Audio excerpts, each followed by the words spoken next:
Trump's tech war just ignited a global supply chain meltdown. China strikes back, and America's tech lifeline is breaking. Breaking chip war has gone rogue, and it's hitting home. Factories halt, stocks plunge, and the White House can't contain the fallout. Trump pulled the pin on a chip war he thought he could control, but the blast didn't stay overseas. It detonated in America's own backyard. Factories across Texas, Arizona, and Oregon are now scrambling for parts, contracts frozen, billions in semiconductor tools trapped behind new export rules. The goal was simple: cut China off from advanced chips, but in the process, Washington may have cut off its own arteries. Applied Materials warns of a $600 million loss. Supply chains, once global, are now gridlocked.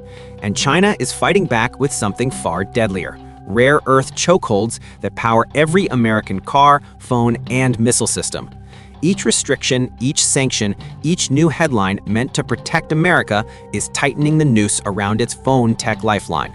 This isn't just a trade dispute anymore. It's a high-stakes standoff threatening to collapse the system that powers modern life. The only question now: how long before this economic grenade takes everyone down with it?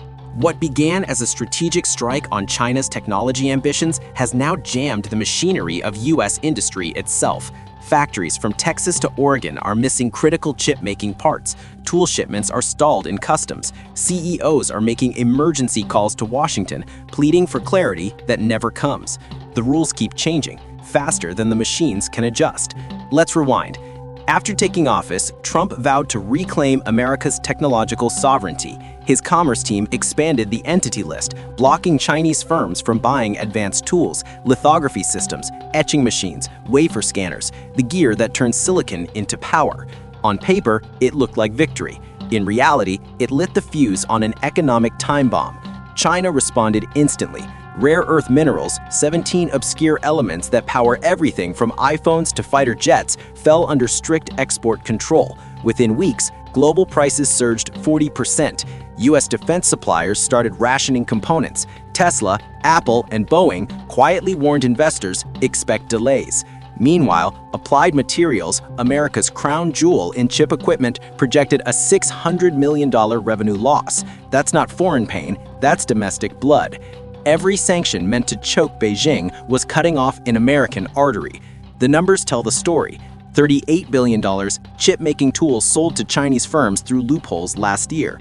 $23 billion trade gap spike after Beijing's counterbans. 14% drop in U.S. semiconductor orders within a single quarter. And the hits keep coming. When the FCC moved to tighten telecom rules, banning Chinese components even from previously approved equipment, small U.S. carriers panicked. They depend on that hardware to keep rural networks alive. Replacing it will cost billions, money no one budgeted. Think about that irony. America is spending fortunes to remove affordable gear, only to buy pricier substitutes from allies who still source their materials from China. The loop is complete. Inside the Pentagon, another domino fell. Congress inserted a clause in the defense bill banning display tech from China or Russia. That sounds tough until you realize even U.S. defense contractors use micropanels from East Asia. Retooling that chain takes years. The moment Washington slammed one door, 1,000 essential bolts locked with it. Across the Pacific, Beijing struck back. Rare earth chokeholds in export slowdowns on gallium and germanium. Overnight, U.S. analysts flagged critical material vulnerabilities. Solar projects paused, defense contracts slipped behind schedule. Beijing's message was clear: you can ban our chips, but you still need our minerals. America's tech war was no longer a clean strike, it was a boomerang. Zoom in on semiconductors, the heartbeat of modern power. America makes only 12% of them. The rest flow from Asia, Taiwan, Korea, Japan, and China. When Washington weaponized the chip supply, it pointed the gun on its own reflection.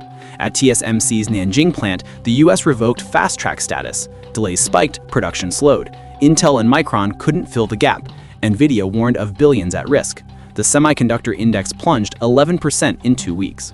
Wall Street finally realized what Washington hadn't. This war has no safe side. Inside the White House, aides called it strategic pain, but classified briefings showed bottlenecks and allied friction. Japan and the Netherlands complained their exports were being suffocated by US rules. One ally summed it up: "We're guarding your gate while losing our house." Meanwhile, US plants faced cascading shortages, resists, photomasks, wafers. Delivery times tripled, equipment sat idle, skilled technicians were furloughed. Applied Materials, Lam, and KLA, the very companies enforcing the policy, began trimming forecasts and lobbying for relief. The embargo was devouring its architects. But the scariest part wasn't the slowdown, it was the feedback loop. As restrictions tightened, China accelerated self-sufficiency. Beijing poured $47 billion into its chip fund. Universities doubled research grants. Every wall America built became a target to climb. Soon, Chinese firms rolled out domestic chip-making tools that dodged some controls. Performance was improving monthly. The embargo designed to freeze Beijing was fueling its momentum. In Congress, frustration boiled. A House report called U.S. policy whack-a-chip.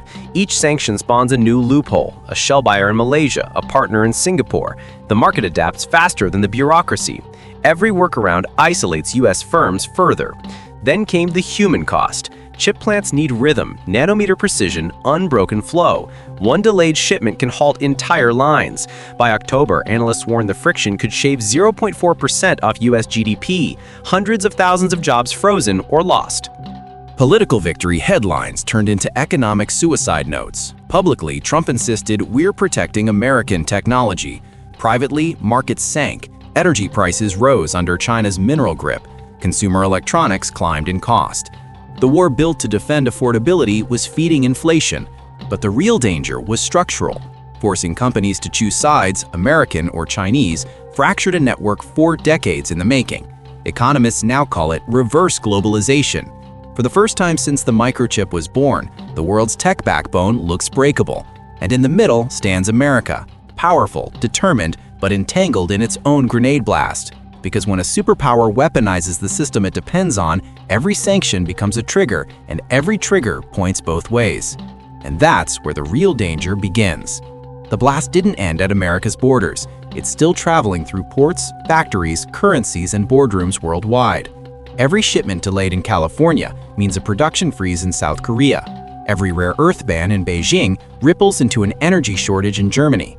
Every semiconductor rule from Washington twists the price of an iPhone in Mumbai. This is no longer a trade policy, it's an economic earthquake. Japan, once the quiet ally, is now counting its own losses. Tokyo Electron, Japan's largest chip equipment maker, reports a 15% drop in exports since US restrictions expanded. The Netherlands faces similar pain. ASML, the world's only supplier of extreme ultraviolet lithography machines, is trapped between obeying Washington and losing billions to Chinese demand. Washington calls it alliance discipline. Tokyo calls it economic self-harm. European car makers are the next victims. BMW, Volkswagen, and Renault rely on microcontrollers manufactured in Asian foundries. When China restricted gallium exports, sensor costs spiked 27% within a month. German factories slowed output to conserve inventory. Europe's leaders quietly asked Washington for flexibility. They didn't get it. China, meanwhile, tightened the screw further. In early October, it expanded its rare earth export control list to cover magnet and battery technologies, targeting electric vehicle supply chains. That move alone sent lithium prices soaring and rattled the US energy sector. The retaliation wasn't random, it was surgical. Beijing hit every point where America depends but cannot substitute quickly: energy storage, magnets, chip chemicals, and solar components. Each restriction pressed a nerve the US didn't realize was exposed until it hurt. While Washington framed the conflict as strength, the domestic numbers told another story. Semiconductor manufacturing index down 11% in Q3. Tech layoffs, 45,000 jobs in fabrication, logistics, and materials since June. Inflation in electronics, 4.6% month over month, the steepest since 2011. Behind those numbers are human stories. Engineers in Phoenix suddenly furloughed. Small parts suppliers in Ohio watching orders vanish. Families realizing their electric cars will cost $5,000 more next year. The grenade doesn't explode in policy papers, it explodes in paychecks. Financial markets have started pricing in long-term fragmentation. Morgan Stanley analysts now warn that a permanent US-China tech split could reduce global GDP by $1 trillion a year. Yet Washington keeps pulling new pins. Why push so far when the costs are clear? Because politics runs on perception, not precision. Trump's team frames the crackdown as economic defense. Polling shows 63% of US voters support limiting Chinese tech influence. It's a perfect rally line, strong on sovereignty, hard on foreign power. But every applause line in a campaign rally means another tremor in the global economy. Inside Congress, lawmakers trade fear for votes. Hearings frame decoupling as destiny. Yet staffers admit privately that US fabs can't replace Chinese production for at least 5 years. It's like declaring independence from a power grid while still plugged in. Treasury officials warn that the escalating sanctions, combined with Chinese retaliation, could slice 0.3 to 0.5% off US growth annually. That's hundreds of billions gone before a single missile is fired. Still, the rhetoric climbs higher because no one wants to be seen blinking first.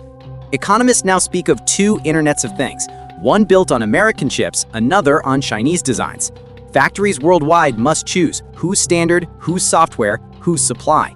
India tilts toward the US, lured by subsidies under the CHIPS Act.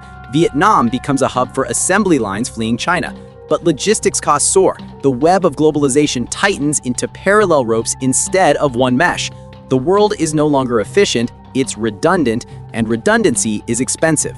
Foreign Policy magazine estimates duplicating supply chains could waste $500 billion globally. That's the price of geopolitical divorce. Meanwhile, China's state-backed foundries are gaining ground. Semiconductor Manufacturing International Corp. (SIMIC) unveiled a 7-nanometer chip built entirely with domestic equipment, a symbolic middle finger to export bans. Analysts say its yield is lower but improving faster than expected. The longer Washington squeezes, the faster Beijing learns to breathe underwater. Chips are the new oil, and everyone wants the well. Just as OPEC once dictated the rhythm of energy, a handful of tech nations now dictate the rhythm of logic and data. The fight is no longer over trade, it's over time. Who can process faster, store more, and fail less? In that race, sanctions are like sand in the gears. They don't stop motion, they slow everyone down. American universities are feeling it too. Research partnerships with Chinese institutions are frozen. Joint papers on quantum computing shelved. Graduate applications from China down 38%. That's tomorrow's innovation pipeline choked by today's politics. The war meant to secure America's future might be starving it instead. South Korea finds itself walking a tightrope. Samsung and SK Hynix rely heavily on Chinese fabs for assembly. After the US rules expanded, both firms sought waivers just to keep factories running. They got 12 months of relief. After that, uncertainty.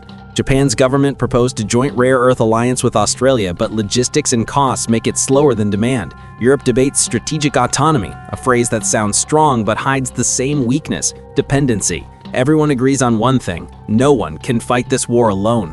If the spiral continues, analysts foresee 3 waves of impact: industrial contraction, chip shortages trigger layoffs across automotive, electronics, and defense.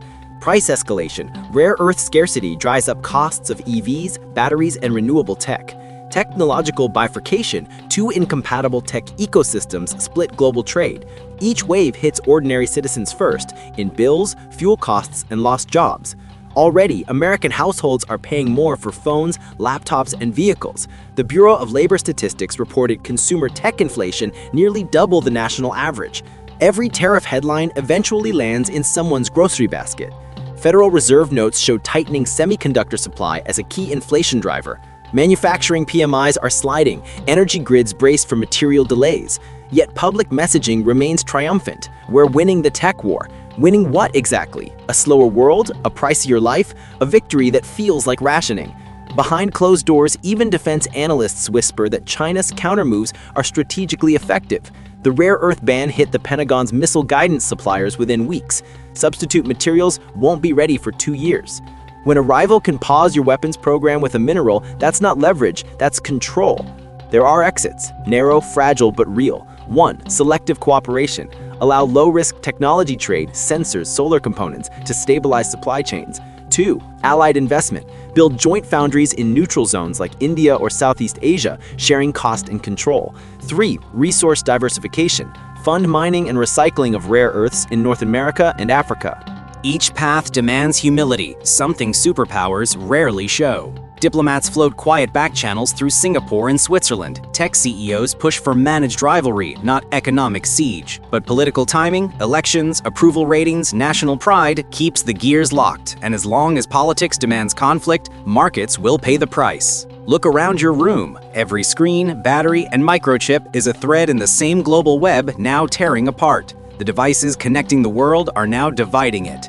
America still holds unmatched talent, innovation, and capital, but no nation, not even a superpower, can outmanufacture physics. Silicon needs sand, magnets need rare earths, circuits need time. You can sanction a company, not a chemical element. The deeper truth of Trump's tech war is brutally simple. You can't secure dominance by breaking the system that made you dominant. And that system, supply chains, cooperation, knowledge, is cracking. The explosion hasn't finished echoing yet.